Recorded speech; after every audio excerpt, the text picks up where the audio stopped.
then you can start thinking about, oh, okay, now I can really change the process. And I think HR should be thinking about, how do we change these roles to make them more interesting and engaging, now that it's not just like, look at that screen, type a thing in, look at that screen, type a thing in, right? Because now you can hire a data entry worker that can grow into becoming, the decision maker. Like, why do you have data entry and then underwriting? Why is that not just one person who has a much more interesting role now? And as they're growing and you're investing in them to get them to the place where they can be an underwriter, they're going to be much more interested in staying longer term because you've invested in them and the role didn't stink day one.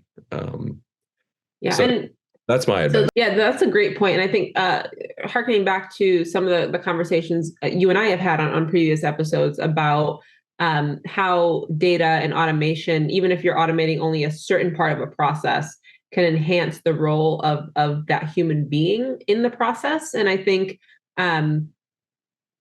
automating, we've talked about that high frequency, low complexity type of submission that comes in of, it's pretty standard. Do you really need eyes on it? Probably not. 99% of the time, you're gonna write it or you're gonna bind it.